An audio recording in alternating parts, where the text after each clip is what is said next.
Ladies and gentlemen, welcome to the 442 podcast. I'm Azer Madhani, and as always, I am joined by the wonderful Tommy Sondi. Good morning, guys. And the positively radiant Tony O. It's not a good morning. It's an early morning. I cannot believe it is not an early morning.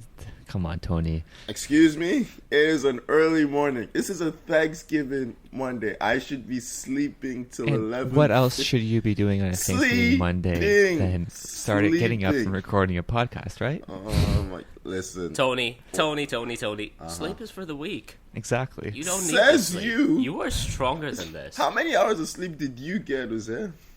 Look, I went to sleep at a reasonable time because the Kansas City Buffalo NFL game was on a lightning delay and I couldn't be bothered to watch it anymore. Kansas City Buffalo? What? Okay. Yeah, there's some NFL we are pivoting to a different kind of football podcast. We are not. No. I was going to say NFL Thanksgiving, but it's not American Thanksgiving, so it was just normal NFL, right? Yeah, so, just your regular thing, you know. Josh Allen and his wonderful ties. I'm so lost. You've lost me now, too. I mean, gentlemen, there was no Premier League football this weekend, so do we just sign off? Do we just let Tony go back to bed? Is this what we're doing? That would be wonderful. Tony would love that, wouldn't he? But no, we're not going to give... We're here to make Tony suffer, so we're going to keep him. I'm going to keep him. That's true. That is allegedly why I've been put on this earth. There's no Arsenal to make fun of, so we need this. Listen, Uzair is suffering with me too, Tommy. Yeah, I know. I just... Yeah. Well, hey, the last few weeks have not been good, and the next few weeks promise to be worse. Yeah. We're here. How was, before we, talk about anything football related, how was your weekend? Anything crazy happen? I coached a tournament on Saturday for Nepean Hotspurs. That was fun. Finished third. Kids had a blast. Excuse me, Tony. Do you coach a team with Hotspurs in the name? Oh my god. I should have just... How does this make you feel? They were red, so I'm okay with it. Yeah. Drew Becky came out, handed out the awards for the kids. They had a lot of fun, so that was great. And then I went to a couple of Thanksgiving dinners over the weekend. Yesterday's saw me go to bed at 3 a.m., so I'm on 3.5 hours of sleep. And with lots of turkey, too. So, and turkey's known to make you really sleepy, right? Yeah. I'm trying to eat less these days. Yeah. I'm getting to that stage where overeating is kind of... it does permanent damage. So. You should try intermittent fasting. I don't know if you've ever heard of that way of kind of eating, but it's everything I feared. It's we've turned into Tommy's health blog. No, actually, it's just where you have a good spread out amount of time between like large meals, and honestly, it's not too bad, to be honest. That's what I do. Just my lifestyle makes me do that. Like on Saturday, I didn't eat until like 8 p.m. So, yeah. At that point, I guess that's more or less fasting. But yeah. Anyway, anyone else do anything exciting this weekend? Honestly, nothing nearly as exciting as intermittent fasting. No. We could have a whole year's worth of podcast about that, but we don't want to. No, we will not do that to anyone. No. No. Gentlemen, there was some football on the weekend. Yeah. There were internationals. Who doesn't love a good international break? Yeah, England v Andorra. That's what we're all here for. Jadon Sancho, you guys didn't watch Jadon Sancho, 2 assists. I figured I'd give you that one. I'm taking note, early. Tony. Yeah. I'm taking note. Does this count as game 10? Sure. 2 assists. You're that desperate. Okay. I am that desperate. I will take any good news I can. Yeah. No. Well, it didn't take us long to get to Sancho, did it? Okay. Oh, just want to get that out of the way. You know. He didn't score. Yeah. He got 2 assists. Your talk was always goals and assists. Yeah, the goals column is still 0. It's okay. He's got 2 assists. Okay. As long as he's setting them up, it's fine. fine. Yeah, you can have it. You can have it. I will take it. I will take it. Yeah. You're not letting me have this. I am taking this. Yeah. I mean, should we move on to the internationals that actually mattered? Yeah. Well, I mean, as much hey, as this any one, of them this one do. at least kind of matters for me. Well, I guess it doesn't matter for me, but England's in the same group as Poland, and Poland beats the great San Marino 5-0. How many goals did Lewandowski score, Tom? He didn't play. I will say, though, San Marino did get a shot on target. And it was also... Is that why Lucas Fabianski retired? Well, yeah, I mean, great send-off. He couldn't bear the embarrassment of San thing. Marino getting a shot on target. It was a good send-off for Lucas Fabianski. Kuba came out, Piszczek came out to kind of just pay their respects, and it was a little touching. It was definitely very emotional. And yeah, he's been a great player for the national team, and he's still gonna focus, of course, with West Ham. And wait, Fabianski, how many caps does he have? There was a period of time where him and Szczesny were just kind of swapping games. I'm noting how Tommy has completely skated around the question. Oh yeah, because I don't know the answer, of course. Yes, 57. Straight caps. into the excuses. But 57 caps. the thing is, it sets up a pretty much a do or die situation for Poland. They have to win their match this coming week to get second place in the group, and that will only get them into a playoff for the World Cup, because only the top team gets automatic promotion to the World Cup, which is England at the moment, or England no matter what. So yeah, I'm going to be honest. Having watched Poland at the last two tournaments, I'm not sure I want to see them in the World Cup. I can just see us, and whenever we come to a match where we have to win, we always shit the bed, and it's going to be like a Krychowiak back pass. He's going to get a red card. Maybe Lewandowski gives us hope, and gets a late goal, and then that's it. We're out. So I don't have any hopes of us making it. Tony, we found exactly. what we need. Exactly. We need Poland talk every single Poland talk week. to set me back. Yeah. Yeah. None of It this is. Chelsea Trust me. nonsense. It dragged Tommy back down to our level. It is definitely depressing to be a Poland supporter, especially nowadays. Yeah. I mean, I'd say one team that is not nearly as upsetting to support as Poland is France. Nations League champions 2021. Yeah, the prestigious Nations League trophy.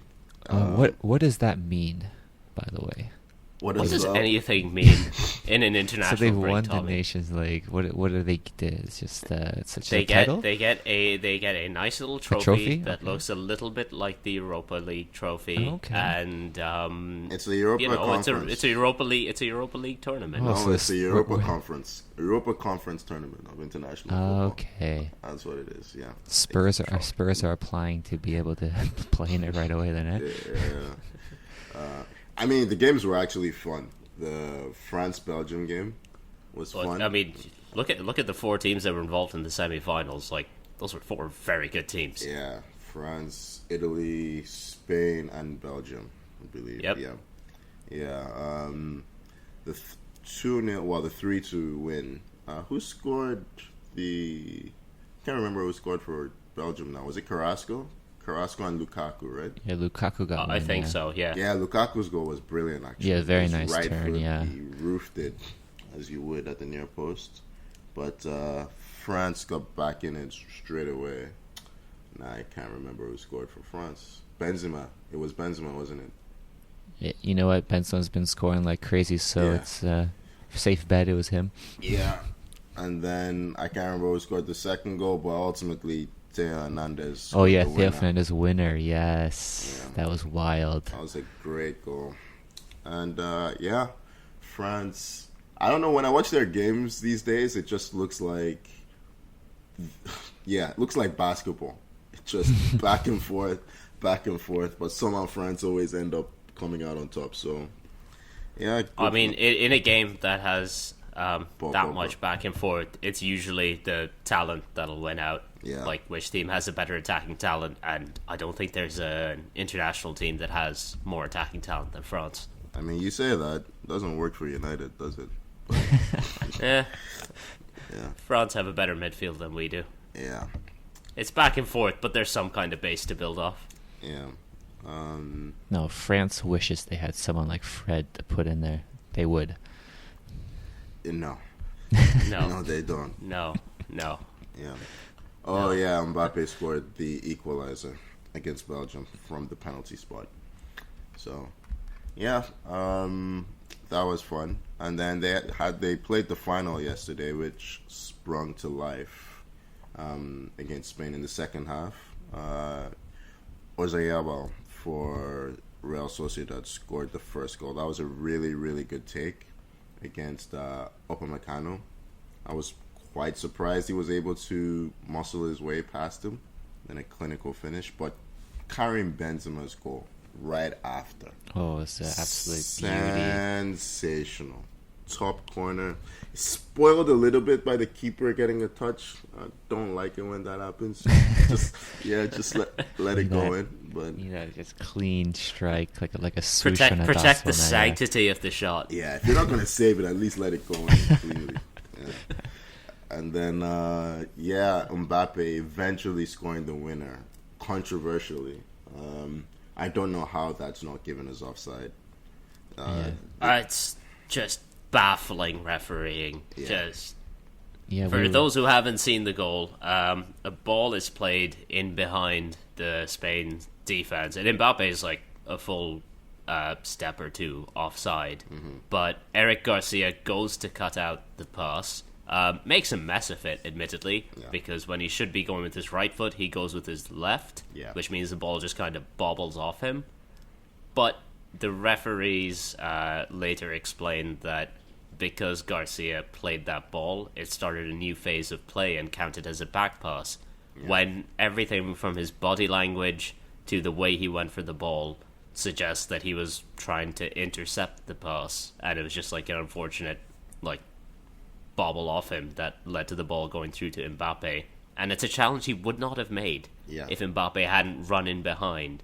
So, that's the key bit, right? What the fuck? Mbappe's influencing play, despite being in an offside position. It's like the goalkeepers who complained that their view was obstructed when a player is offside.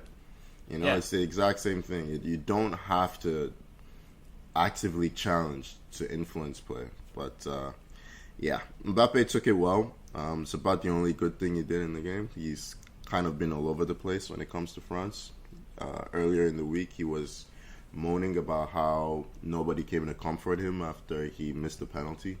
Oh no, Mbappe moaning again and again. Yeah, he's taking I don't know, he's looking like the diva in the PSG team at the moment. Yep. That takes some doing with.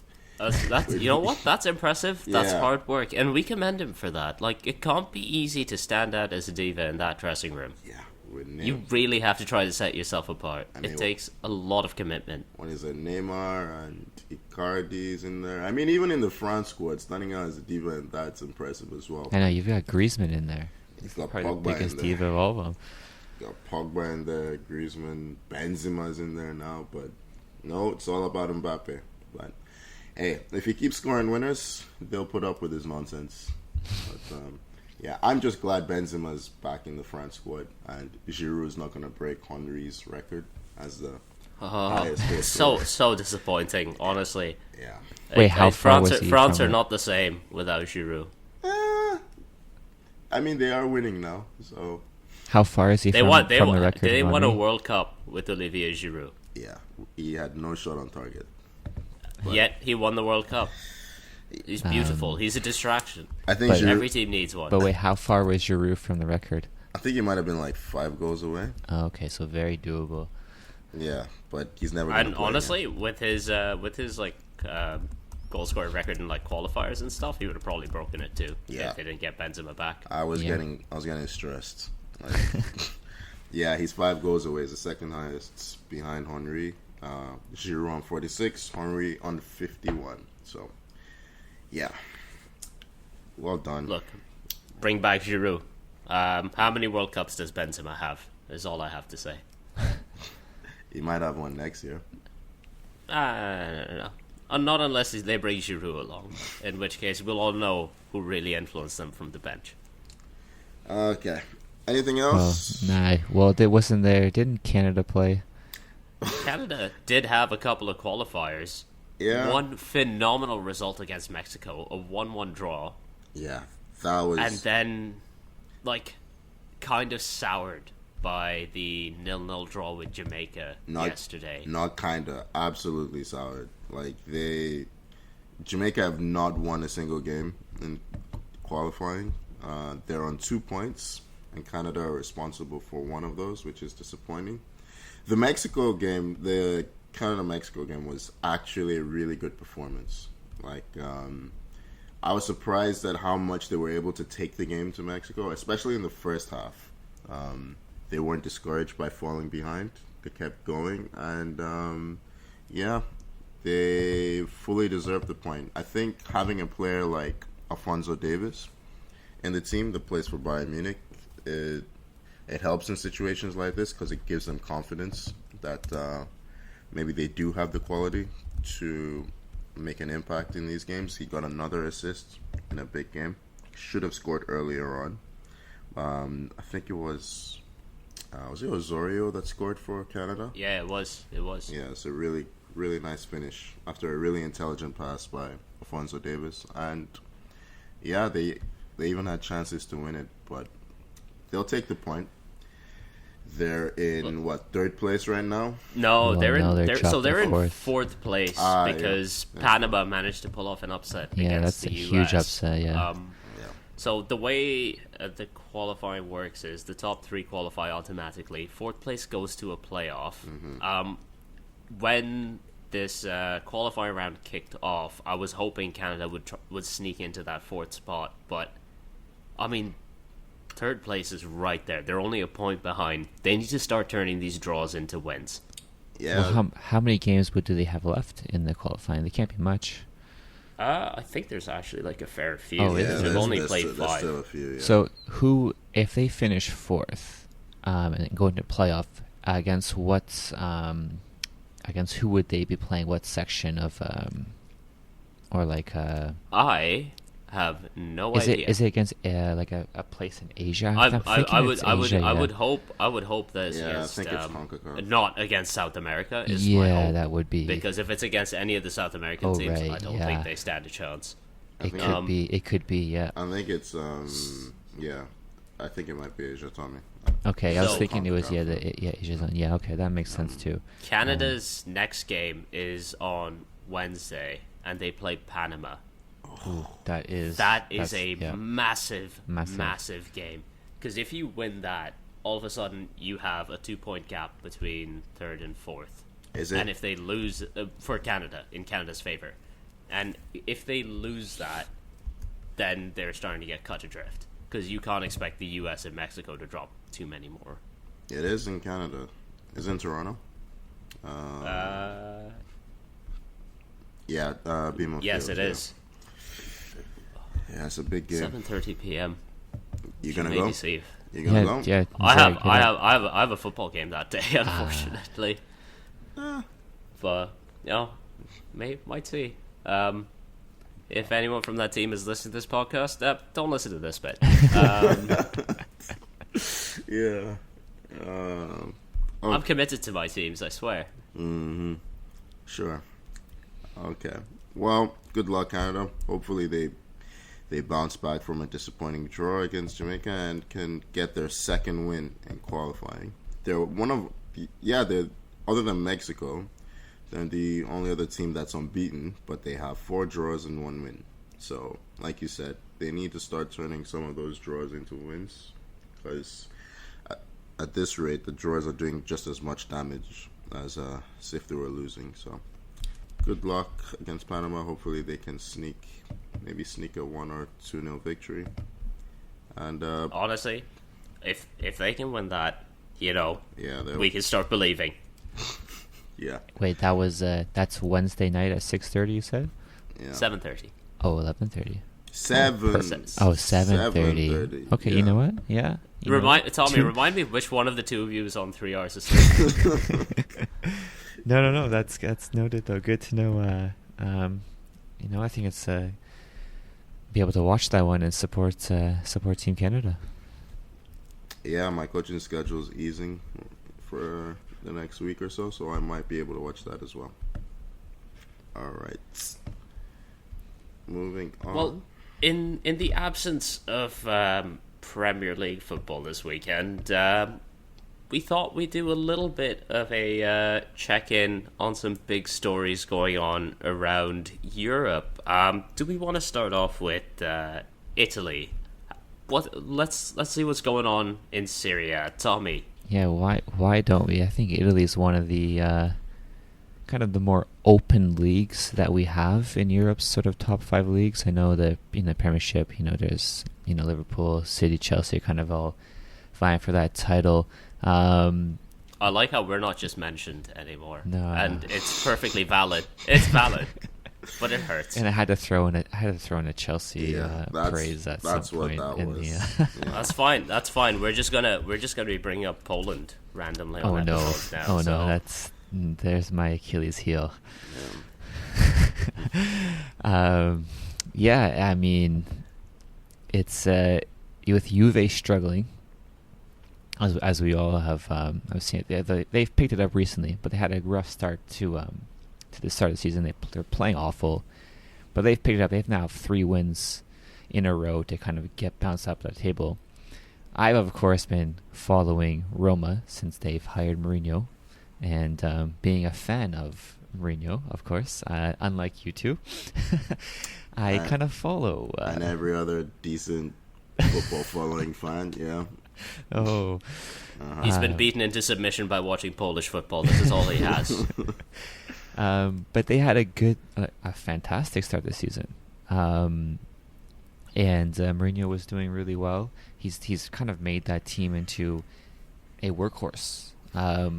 But what's funny about it is he kind of let go of. You guys remember Pedro, of course, ex-Barca, ex-Chelsea player, was at Roma, kind of isolated from the squad, and then they had the great Rome derby, and guess who scores against Mourinho's Roma?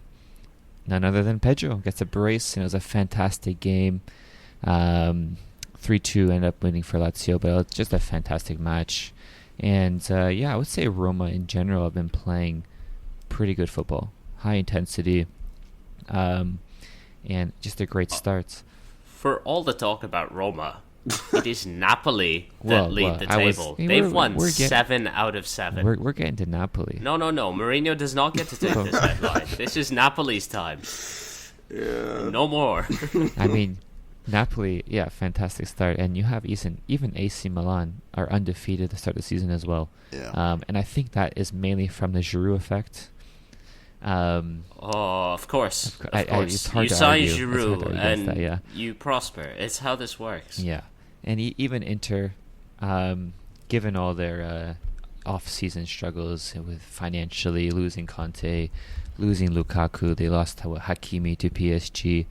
They lost a fair amount of players. They've signed Dzeko from Roma.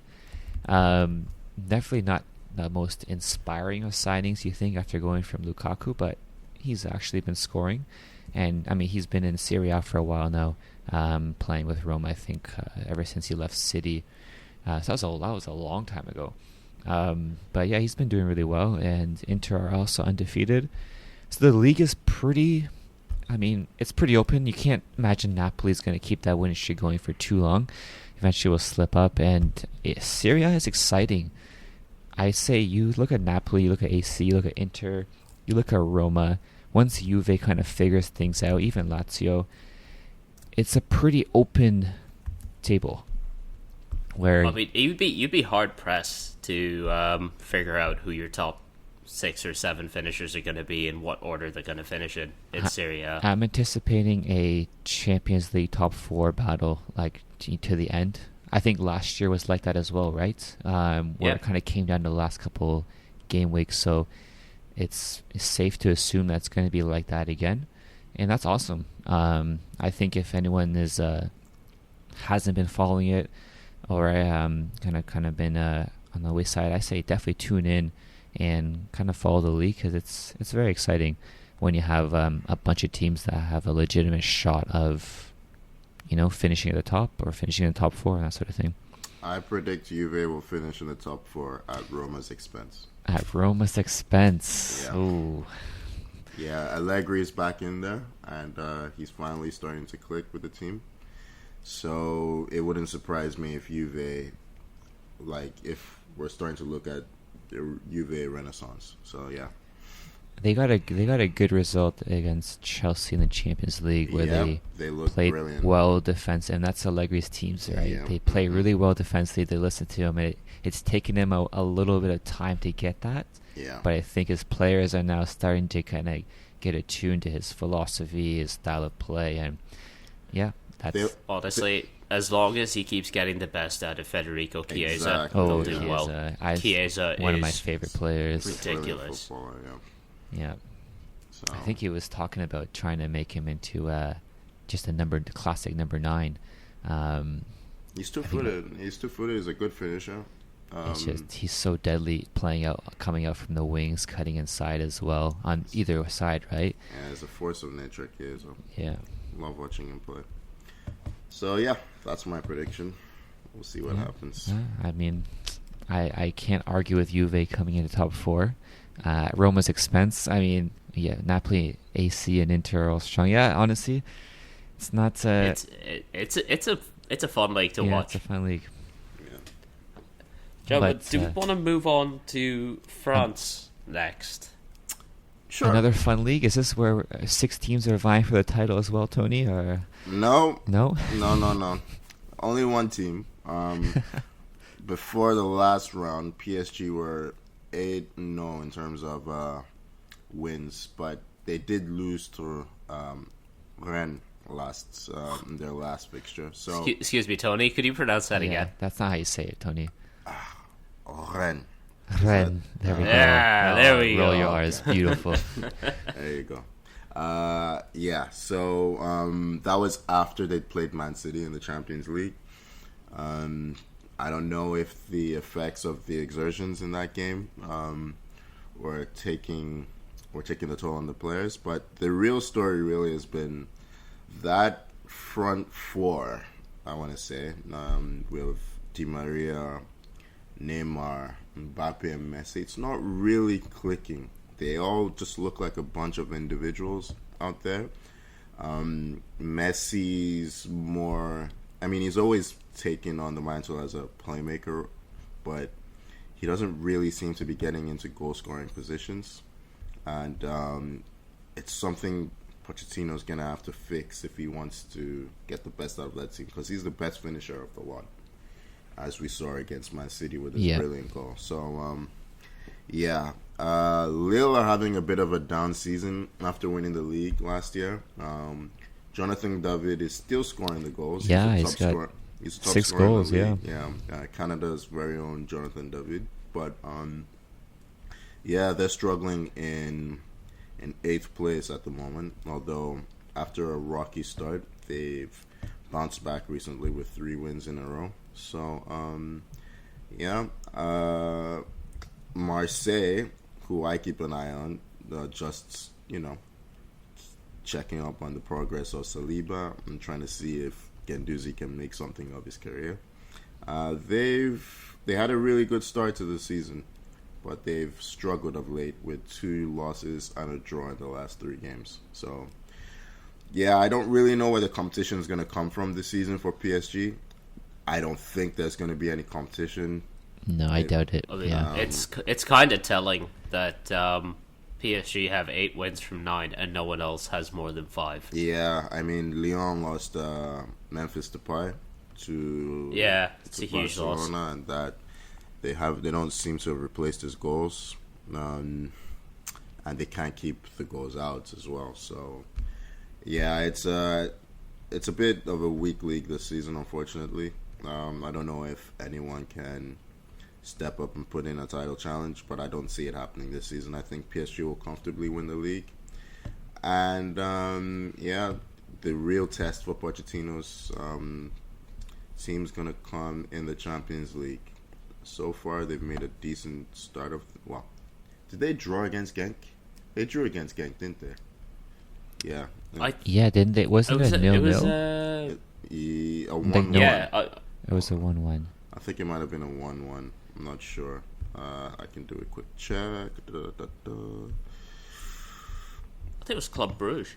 Oh, was it Bruges? Sorry. I don't know how to pronounce their name. Yeah, you're right. It was Is not it Bruges or Bruges. Brugge? I think that's how you say it, yeah. Yeah, it was Club Bruges, yeah.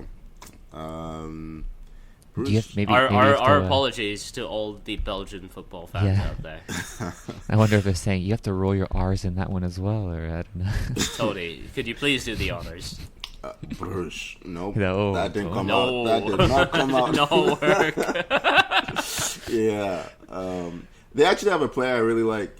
He plays like Neymar. Neil Lang, their number 10. You can see that he models his game off of Neymar. But anyway, we're not talking about the Belgian league. We're talking about France. So, yeah. PSG, look, their season always comes down to pretty much 3 or 5 games. The Champions League quarterfinal, Champions League semifinal, and then the Champions League final. That's where you get judged. Last season, Pochettino blew his chance to actually get his first trophy as his first major trophy as a manager by not winning Ligue. We'll see. He has no excuses this year. Wait, didn't he win the French Cup or something like that? Nope, they lost that as well. Oh, did they? Oh, that's fun. Yeah. You love to see it, yeah. I do love to see it. It warms the heart as well. Yeah, so it is all on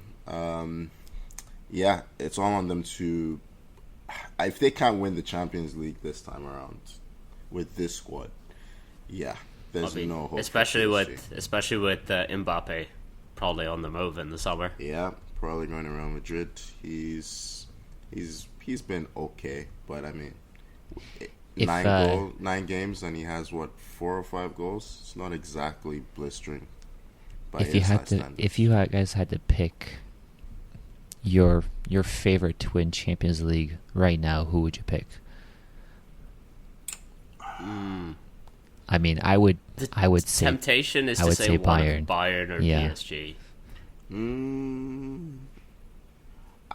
No, PSG. No, they will find a way to screw it up. I mean, I agree. I look forward to it, but I also expect the worst possible outcome, which is other than Liverpool or City winning the Champions League, would be PSG winning it. Yeah, I think Liverpool. Honestly, I think Liverpool. Yeah, if I would pick just one team, I would say Liverpool. City will find a way to mess it up as well. Pep will probably put Phil Foden at left back. So, I mean, I'll go Liverpool. Sometimes you need your creativity from the left back position. Who is more creative than Phil Foden? Yeah. Phil Foden at left back, Bernardo Silva at right back. De Bruyne at centre back. No, De Bruyne in net. Exactly. De Bruyne in net. Exactly. De Bruyne in net. Oh, you don't want Kyle Walker in there? No, Kyle Walker striker. Trash striker. Yeah. Get in behind from those long De Bruyne balls. Yeah. All right, gentlemen. Like Mbappe, we're going to be moving from France to Spain. Very well done. The biggest story in Spain right now is Barcelona. They are currently 9th in La Liga after horrendous summer that they've had. I think you have to pronounce that. I think it's Barcelona. You don't really Barcelona. Yeah, there we go. Perfect. So.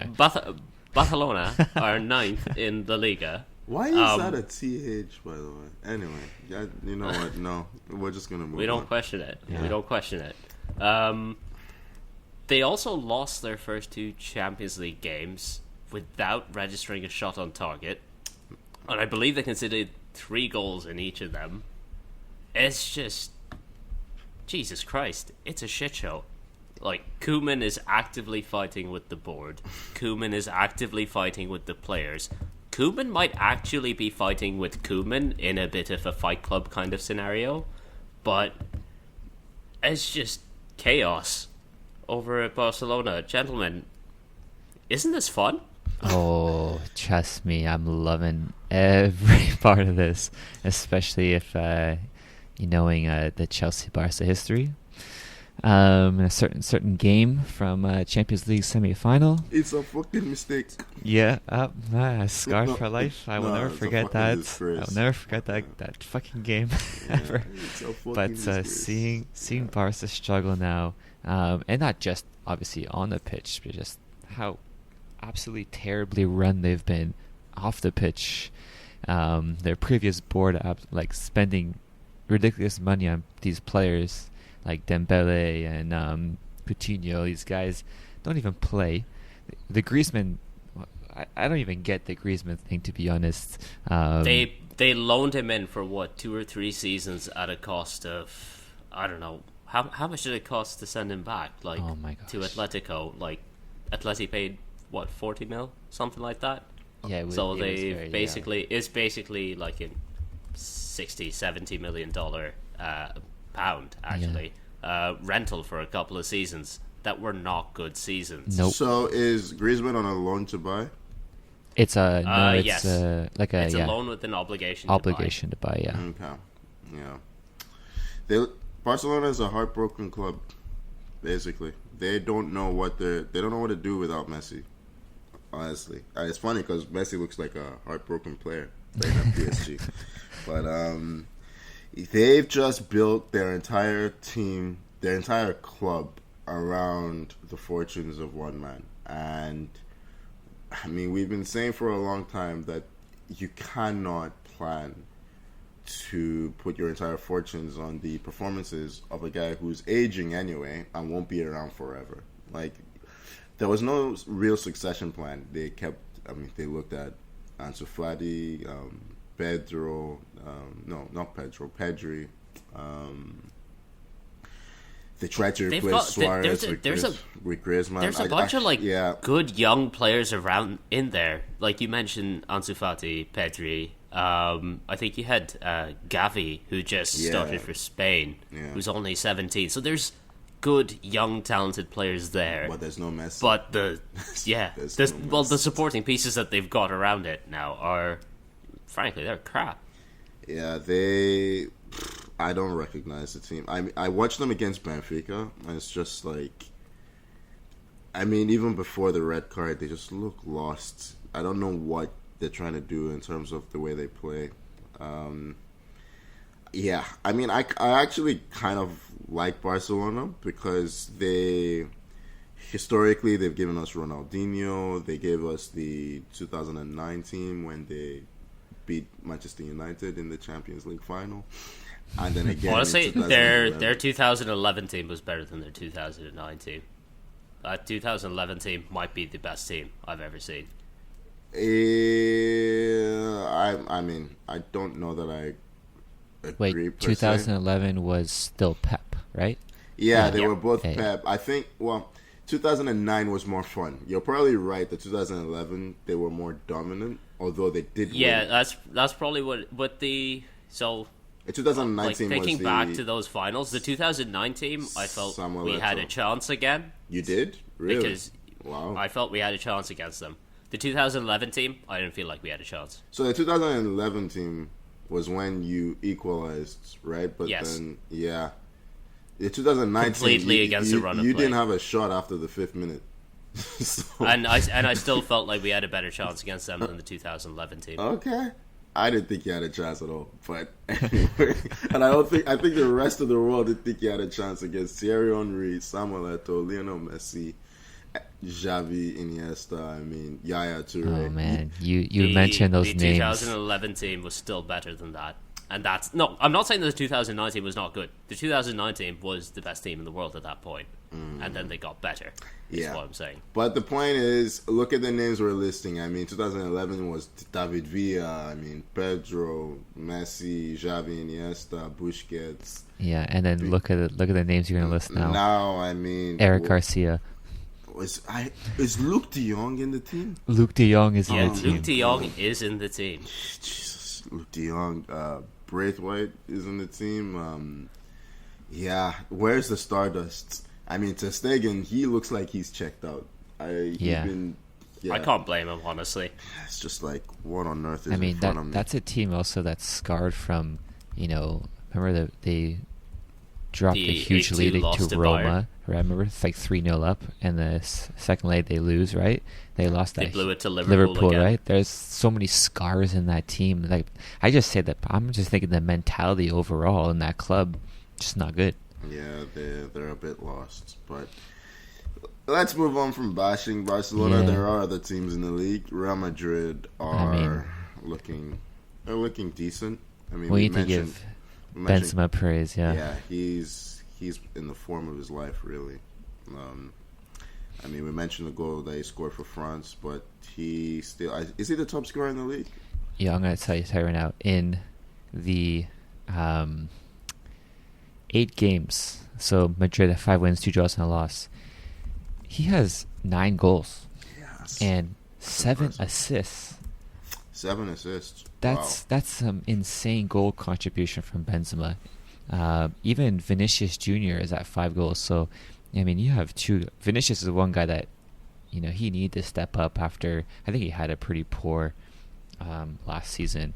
And I don't know if you guys remember, was it in the Champions League? Was it a halftime where Benzema was caught saying, "Guys, don't pass the ball to Vinicius" or something? Yeah, you guys remember that? Yeah, so but he's turned it He's around. And playing now, against us. he's playing. Yeah, that's right. Yeah, but now they've actually formed a good partnership, and Vinicius is now actually producing with goals and assists. So, but again, Benzema, that's he's aging like fine wine. And strikers are peaking later. Seems it's true. Yeah, I mean, you have Lewandowski, who's I believe is like 32 now, and you can arguably say he's the top player in the world. I mean, in terms of what he's won and what he's doing with Bayern. Ladies and gentlemen, if you didn't know, Tommy absolutely loves Lewandowski. He's his favorite player of all time. Yeah. Hey, you know what? A shout out to his team as well, Bayern, who have started off the season. Nope. They kind of started a bit shaky. We're doing La Liga. We're doing La Liga. No. Yeah. Okay. We agreed on this beforehand. We would talk about La Liga. Gotcha. Just so you couldn't shoehorn Lewandowski. But you're right. Strikers. I mean, even we mentioned in Italy, Dzeko. I believe he's got 5 goals at the start of the season as well. Ronaldo's still looking decent. Zlatan's still looking decent. Yeah, striker Jamie Vardy. Vardy as well. Yeah. Like back when I started watching football, the common consensus was by the time you were 31, 32, you were on the way down. Yeah. That doesn't seem to be the case for strikers anymore. No, it's not. As they get older and more experienced, they're more conservative with their energy. Their movement gets better. Yeah, it's an interesting trend. But Benzema is in the form of his life. He's ever since Ronaldo left, he's just gone from strength to strength at Real Madrid. A lot of Madrid's games are late winners. Like they're not going through games, but they're really coasting as much. They're not like, I wouldn't say they're the ones that I've seen is they're not like dominating matches. A lot of these goals are coming late, but then again, that's also kind of a good sign sometimes when you can put up those results. But it does look like it's going to be. I don't want to. Real Sociedad are up there as well, so it's three-way tie at the top. I still think it's the 2 Madrid sides that are probably going to be the ones vying for the title come May. Yeah. It's hard to really argue against that, but Sociedad are up there as well. So they're all 3 are tied on 17 points. And given even Barca, their struggles, they're at 12 points with a game in hand. No one's really running away with this league just yet. It's early days, of course. But yeah, it's hard to see the title going to a team outside of Madrid this season. Yeah. No, I agree. Let's not forget Atletico are the holders right now. So. Yep. I wonder, because I haven't seen much of Atletico play. They got Griezmann in. They have Felix. They have Suarez. Are they playing a bit more of attacking branded football now? Nope. It's absolutely not. It's the same old Simeone style. Same Simeone style. Okay. El Cholo would be insulted that you asked. Yeah. Okay, fair enough. Yep. Fair enough. His reign at Atletico has been phenomenal, and honestly, I think they're going to edge out Madrid this season. They have a chance. They have a strong squad. Yeah. Yeah. It's going to be one of the two of them, and my money's on Atleti. Look, from Simeone's regime to Mike Ashley's. Mike Ashley is finally gone. What a transition. One legend to another. Yeah, one... I was going to say one oppressive ruler to another, but I might be a bit too on the nose. Gentlemen, there is one bit of Premier League news this week, and it is the bit of Premier League news. Mike Ashley is no longer the owner of Newcastle United. Newcastle are now 80% owned by the Saudi Arabian Public Investment Fund. Newcastle United are the richest club in the world. Yeah. Just like that. That's amazing. To put it into context, Man City's owners have an estimated net worth of about $23 billion. Newcastle United's owners' net worth is $320 billion. My God. Oh my. I mean, there's a lot of ways to feel about this. Is that dollars or pounds? Is there? I think it's pounds. Oh, it might be pounds. Yeah. Sure. Either Why way, not? it's still a big number. At that point, the numbers at that point, they don't mean anything to me. Yeah. You offered me $320 billion or 320 billion pounds. They're the exact same thing to me. Yeah. The foreign exchange rate does not matter anymore. I mean, I'm sure you guys seen all the videos on social media of Newcastle fans partying in the streets, super happy. On one hand, like, I understand the happiness because Mike Ashley was awful for the club. He drained every ounce of positivity Never spent from any that money. club and from that fan base for the last 15 years or whatever it is that he owned them. But then you look at let's put it kindly, the checkered moral history of Mohammed bin Salman and the Saudi Arabian regime. And it's just, I mean, like, I'm not a Newcastle fan. I can't obviously speak on their behalf, but what's crazy? What I hate the most. It's angry. It's upsetting. It's upsetting. It's even more upsetting that the reason for this. Like, I remember they wanted to buy it. Was it last year? They wanted to buy it as well, I think, right? And it was kind of blocked. Yeah. And me thinking it was because these guys have this history of human rights violations and all that. But no, it was more of a issue with broadcasting. I believe that's why they were blocking the sale. That's even more depressing. The entire issue was because beIN Sports over in Qatar, which has the Premier League rights there, was being illegally broadcast in Saudi Arabia. Yeah. And the Saudi government was doing nothing to stop it. Now they're going to do something to stop it. They agreed to cut off those pirated streams. So now the deal can go ahead all of a sudden. It's just... Yeah, I mean, this is the state of football in 2021. Yeah. This is the state of the Premier League in 2021. It's all about the money. Yeah, the fit person's test doesn't look at your morals. That's not important. What's important is the health of the football club, in a sense, in terms of the financial health of the football club when you're looking to take over the ownership of a club. And listen, they are comfortably they comfortably have the means to support Newcastle United. So, yeah, I honestly don't know how to feel about this in a way, because my club is owned by a billionaire, Stan Kroenke, 8 million net worth, not exactly 320, but it's not peanuts. And we're sponsored by the Emirates. Like, it says Fly Always now. It's not Fly Emirates anymore. But yeah, you look all over the world. Everyone seems to, all the big clubs seems to, in one way or another, be benefiting from somebody who you could question the morals of. I mean, Roman Abramovich. Yeah, exactly. I've listened to to so many podcasts where they've been sent letters for speaking up about Roman Abramovich. It's just, look, Tommy, when the news first broke, you asked a question, right? Like, what does this mean for the future of Premier League football? Yeah.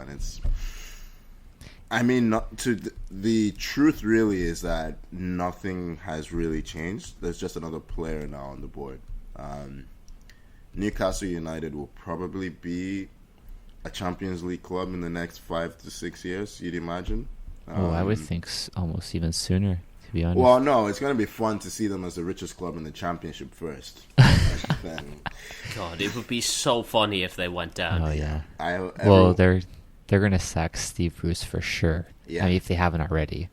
Yeah, I don't think any news is broken yet. No, not yet. But there are rumors that he might get sacked before the weekend. To me, it's... Oh, yeah, go on, Tony, go. No, they're looking to bring in this director of football. I can't remember his name now. Give me a second. I'll do a quick check. But just in general,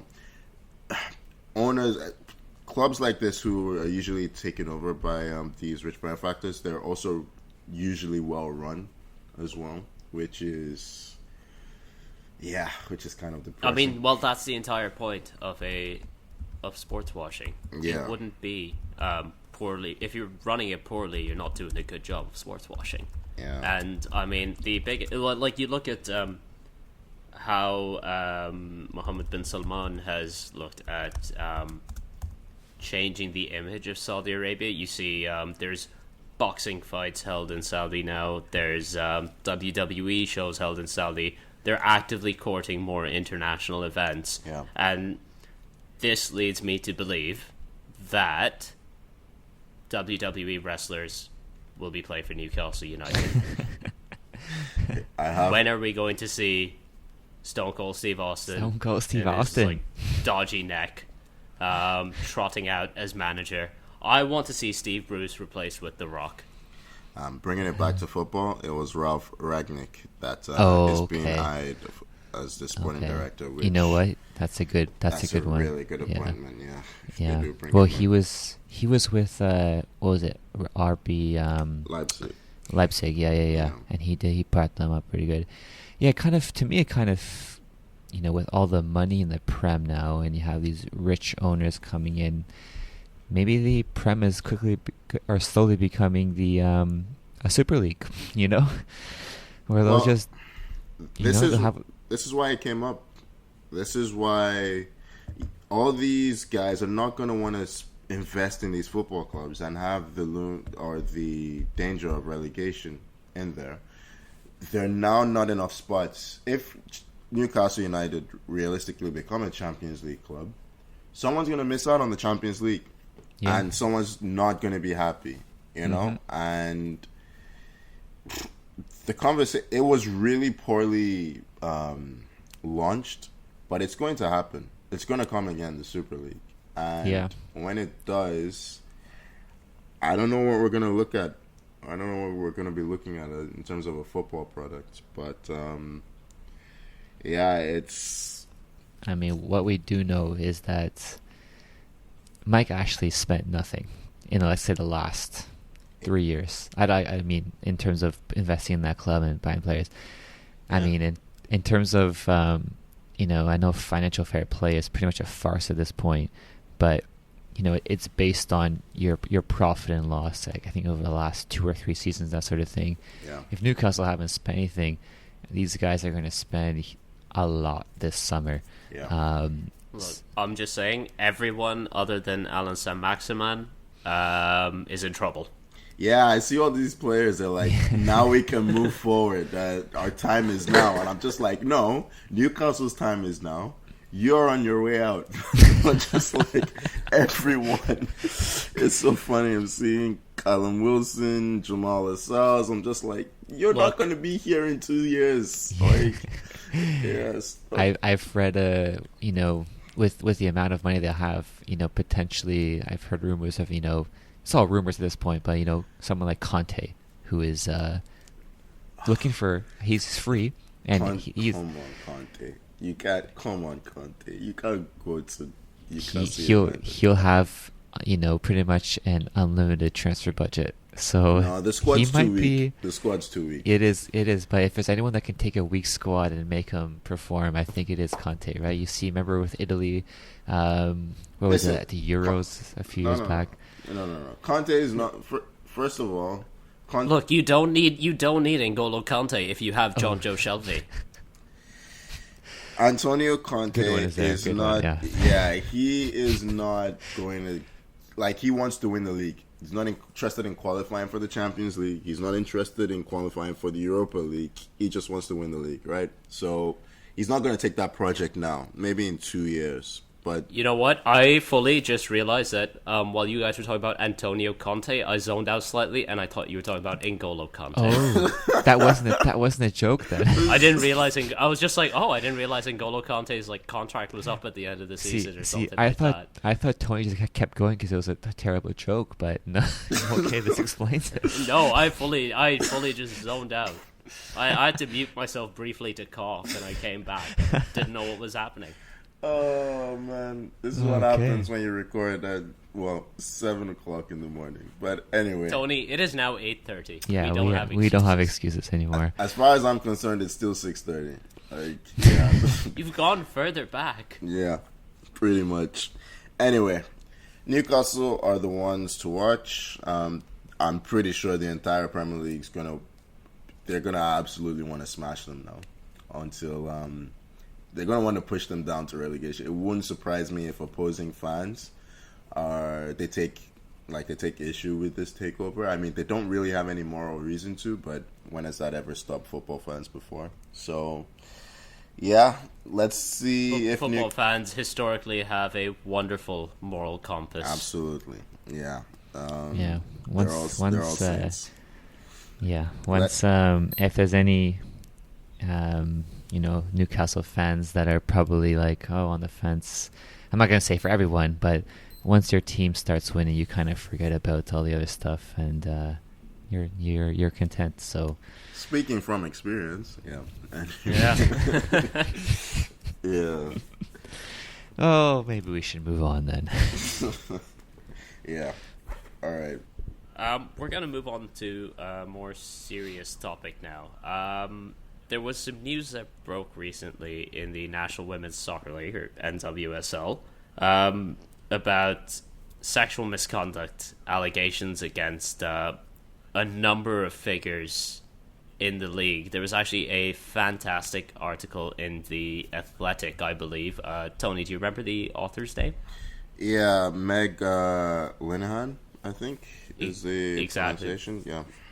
Yeah, that's the one that put into full detail the allegations from two former players against Paul Riley, who was until recently the coach of the North Carolina Courage, and these allegations occurred earlier, 5 or 6 years ago, when he was coaching the Portland Thorns. It depicted a pattern where Riley was using his position of power and his influence over these young footballers to coerce them into sexual favors and to gaslight them and to make them feel like they were dependent on him. And since then, it has sort of pulled pull this sort of cloak off on all the horrific things that have been going on in the NWSL and in women's football in general on the topic of sexual misconduct. And the players are stepping up and speaking out. And we feel like it's our job to help sort of boost what they're saying and help it reach viewers and listeners who may not have been paying attention to this story. Tony, do you want to take it away? Yeah, and to provide some context, the NWSL is the third installment of the professional women's league in the United States. The previous ones, I want to say, was the Women's United Soccer Association and the Women's Professional Soccer League, I believe. On average, I think most of the players, or 75% of the players in the NWSL, earn less than $31,000 a year, which is, I mean, that's below. It's well below the median income. Yeah, which is about $45,000 for women in the United States. So, yeah, the league is just finding its feet. It's only, I think it's about 9 years old. It's 9 seasons in, and because previous leagues have been cancelled, there's this protective bubble that they've tried to create around it, and unfortunately, while the clubs have been protected and the league's been protected, the players have kind of fallen on the wayside in terms of protection from the league and the appropriate organizations. I mean, I'm going to try and refrain from giving major opinions on this because I coach like at youth levels, and I'm always happy when I see women coaching women's soccer for so many reasons. One, you're a role model for younger players, right? And you have shared experiences, and how do I put it? You have more of an understanding of what a player in a vulnerable position might feel, like a female player in a vulnerable position might feel. But look, the article that you mentioned earlier, it made for some really grim reading. I mean, Paul Riley it seemed he had a pattern of taking the players out and drinking excessively with the players. He pretty much was dropping all boundaries that a coach-player relationship should have. He was continuously commenting, like body shaming players. When it came to the players in question, I don't think we've mentioned them, are Sinad Farelli, I hope that's how we pronounce it, and Milena Shim. Now, Sinad Farelli, she'd been playing under Paul Riley. Well, she played under Paul Riley for 3 different clubs: Philadelphia Independence, Long Island, which was a semi-professional club, and then the aforementioned Portland Thorns FC. So, and this wasn't a coincidence. Paul Riley had actively looked to move her around to make sure that she was always with him. So he was in control of her career. That's what we're looking at here. And while that may not be unusual professionally, if you have a player who really likes a coach, it seems that this went beyond just liking the talent of the player, and it just looked like he liked having control of this player, and he exploited that control in pretty disgusting manners, to be honest. And Farelli, she did launch. No, I think it was Milena Shim who launched the complaint. She was a rookie who Riley did a favor for in terms of making sure she stayed in. Was it Portland that she was looking to stay in? She got drafted to Houston in an expansion draft, but she wanted to stay in Portland when Riley came in as manager. He struck a deal with Houston to let her stay in Portland. Yeah, I think there was a trade to make sure that she stayed in Portland. And in the end, it seemed like he tried to cash in on that favor, and he also looked to exploit Elena Shim, which it's pretty despicable. What's also horrendous about this is when Shim did complain to the league and to the club, she got nothing. Just a closed investigation, just constant hand-waving saying, we're investigating this, and then no real consequences for any of Riley's actions at the time. Yeah. It's only now, 6 years on, when all this has come back out, that Riley was sacked from the North Carolina job he currently held until a couple of weeks ago. So I believe there was an internal investigation launched that saw Riley step down, but then he got he stepped down when his contract was up, and there was nothing made of no, this man has been sacked because of sexual misconduct allegations, or his actual conduct in the job. It's just, if we can let him go quietly, we'll let him go quietly, and then he's free to take another job in the league. Which he did pretty much, really soon after, right? So, yeah, I know I am subscribed to The Athletic. If anyone has a chance, do try and look out for that article, because it's really well done. I was gonna say it's a good read. It's a difficult read, but it's a quality piece. You can see that a lot of work was done into making sure that the stories were fact checked, and a lot of players spoke out about different issues, but wanted to remain anonymous. Alex Morgan comes out really well in terms of providing leadership to these players and supporting them.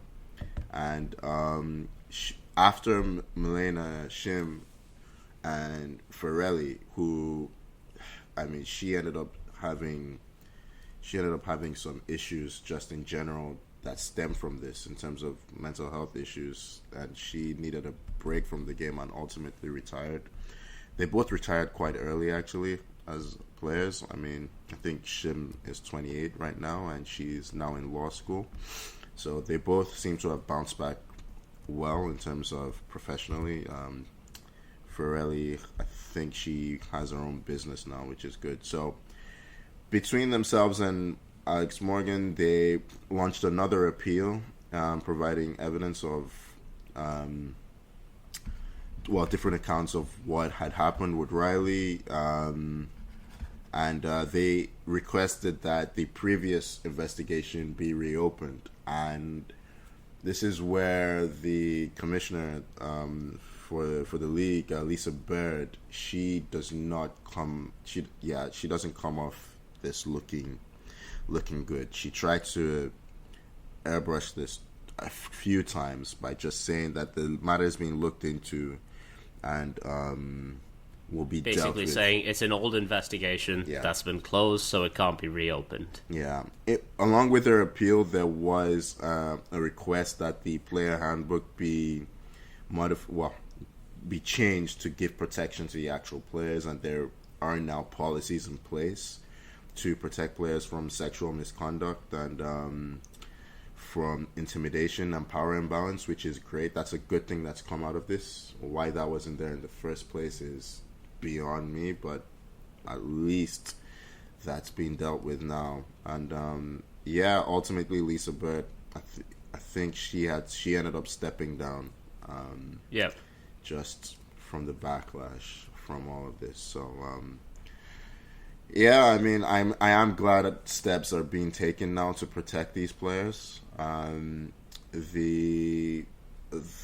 remember what match day was it. Match day 6. Anyway, it was just 2 weeks ago, I believe. All the NWSL games were suspended. They didn't go ahead for that game week. Yeah, and then I believe last weekend, in the 6th minute of each game, All the players, the coaching staffs, everyone just came together in the center circle to sort of bring attention to the fact that it took 6 years to get even a small modicum of justice on this matter, and it shouldn't take that long. No. Especially not when the players were brave enough to lodge that complaint 6 years ago, and they were brave enough, once nothing was done, to come forward again now and lodge a second complaint against Riley. Yeah, I mean, the FAWSL in the Women's Premier League, they also did the same in terms of raising awareness for the issues that are going on in the NWSL. Hand in arms, I think almost every fixture in the last match, the last round of fixtures, saw them do the same gesture just to raise awareness. So that's great solidarity there, and I am hoping that there aren't similar issues in other leagues, but if there are, at least this players taking a stand like this shows that players have the power to make these changes and to protect themselves if the organizations aren't going to do their jobs properly and protect them. So I think this should spark a full review of every league, men's, women's, all of them, absolutely, to make sure that players are protected Yeah. From the power imbalance that naturally exists when you have coaches and young players, because these coaches basically control these players' dreams. Yeah. Like any player that's at a youth level and breaking through in the league, this is what they've been gearing their entire life towards. And the having one person there with the ability to control whether that dream lives or dies based on their decisions to play this player, loan them out, whatever, that is something that needs to be kept in check so that people can't take advantage of that. Yeah, we forget these athletes are young. They're really young. They're young men and women. They're not mature physically and they're not mature mentally yet, you know? So when they have these figureheads ahead of them, they have a huge responsibility to make sure that they are protecting these players, not just guiding them through careers, but also guiding them as people, you know? So, Tommy, I guess we've kind of gone through... No, guys, I think the plan was to, let people know what's going on. Yeah. And I think you guys have done a great job. And just one thing I wanted to note is that, this has led, this story coming out has led to other things happening in the league. So I think the head coach of Washington, his name was Richie Burke, he's been fired amid allegations of misconduct as well. Yeah. Who was it? There was a team owner. I can't think of his name. Let me see if I can... He resigned from his role as the CEO. Loy Hansen. Loy Hansen, okay. Yeah. He was pressured into selling the Utah Royals after allegations of racist comments and sexist culture. Yeah. And then there was the OL Reign coach, Farid Benstiti. He resigned, but I think this was back in July. There was, again, more alleged complaints and conduct from players on his behavior. So a lot of this is coming from that email or the allegations from Fairley and Shim on Riley. But there seems to be this may be a league-wide problem, not just from one coach, which is even more disturbing. Yeah. That it's coming from even more people. What I find even more disturbing is players didn't have any protection in the legal work of this league. Yeah. Where there was no sexual harassment protocols, or there was nothing like this. They've only just put that in recently. To not have that, to not have player protection from when the league first starts, is just so horrendous and disturbing that you can even start a league without having player protection. They were so worried about protecting the league from folding, because I guess this is you said, Tony, the third national women's league in America. So I think they were so worried about protecting that they almost forgot about the players, or they didn't care, or I don't know. But it's definitely, I mean, this isn't just a problem we're seeing in soccer. Like gymnastics in America has the same problems going on. So it's not just for soccer. It's a problem that's been going on for a long time, and now that it seems people are coming out, they're not afraid to step out and voice what's happening, which is obviously the first step. Yeah. And then things are starting to get done. Late, definitely too late I know these players. They like you said, Tony. I forget which player you mentioned, but suffered through mental health problems. I think she collapsed on the pitch at one point. Yeah, I think it was Pirelli. Yeah. Pirelli collapsed on the pitch. Yeah, it was. Yeah, I think that was just from stress or whatever, all those issues. Yeah. And that's super scary. But it's good to know that both players now are in a better place. I believe. Hopefully. I'm trying to think. Was it Pirelli is doing law school? No, that is that's Shim. That's Shim. Shim is doing law school, which is fantastic. So they definitely seem that they're in a better place now. Yeah, honestly, I didn't know anything about this story. I would say 2 weeks ago. And kind of absorbing this and learning all this is definitely eye-opening. And I'm a coach myself too, and players look up to you. Yeah. They see you as a role model, and just have a coach, hear about a coach like this, just know how to completely manipulate players and control them and get them to do whatever he wants, especially in a professional level where players know that their playing time is all tied to the coach. Everything they do, decisions based on them. So they want to, do things to, in terms of their play, they want to play, right? So it's we got to, impress the coach or this sort of thing. And he knows that, and to be able to manipulate that, it's so disturbing to read upon. Yeah. Awful story. I think one of the best things we can do is also link that Athletic article in the description of this podcast once it gets posted, and if you can, I highly suggest everyone to read it. Some of the details are extremely disturbing, so there's a bit of a content warning on that for stuff of that nature, but this is basically what goes on in the world of sport, and knowing about it is the first step to a greater public action against it, because yes, the players can step up, but it's also up to the rest of us to make sure that we're aware and we're speaking out against it as well. Yeah, absolutely. We'll drop I think there might be two. There's a more detailed one that is in a subscription, and I think there's the free to read version.